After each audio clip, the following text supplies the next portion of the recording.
দেশের বিভিন্ন জেলায় সনাতন ধর্মাবলম্বীদের অন্যতম ধর্মীয় উৎসব দোলযাত্রা অনুষ্ঠিত হয়েছে। রং ও আবির খেলায় মেতে ওঠে নানা বয়সী মানুষ। আয়োজন করা হয় গ্রামীণ মেলার।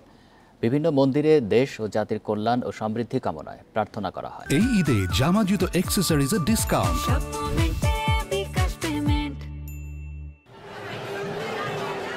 দোল পূর্ণিমা উপলক্ষে গোপালগঞ্জের বিভিন্ন মন্দির ও বাসাবাড়িতে পূজা, প্রসাদ বিতরণ সহ নানা ধর্মীয় অনুষ্ঠানের আয়োজন করা হয়।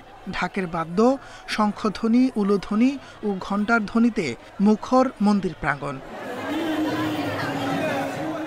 নেত্রকোনায় দিনব্যাপী হোলি উৎসবে নানা পণ্যের পসরা সাজিয়ে বসেছেন শতাধিক দোকান। মেলায় মুড়ি, মুরকি সহ নানা মিষ্টান্ন বেচাকেনা হয়। মেলাটাও সুন্দর হয়, মানুষের মুখে শুনছি অনেক সুন্দর হয়। মা কালীর পূজা, এই লেগে আমি আসছি। ফিলিংস অসাধারণ, এটা আসলে বলার ভাষা নেই। আমরা ছোট থেকেই এখানে আসি। আয়োজকরা বলছেন, মেলা ঘিরে সনাতন ধর্মাবলম্বী সহ সার্বজনীন এক মিলন মেলা পরিণত হয় হাটকুণ্ডলী গ্রাম। প্রায় 200-300 দোকানদারে হাজার হাজার মানুষ আসে এবং তাদের প্রাণবন্ত অবস্থা এখানে তৈরি হয় এবং আজ পর্যন্ত আমাদের মেলার মধ্যে কোনো প্রকার কোনো গণ্ডগোল বা কোনো কিছু হয় না। পটুয়াখালীর কলাপাড়ায় ঢাকের বাদ্য, উলুধ্বনি ও ধর্মীয় গানে মুখর হয়ে ওঠে মন্দির প্রাঙ্গণ।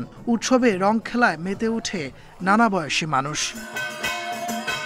তাপস সরকার, ইন্ডিপেন্ডেন্ট নিউজ।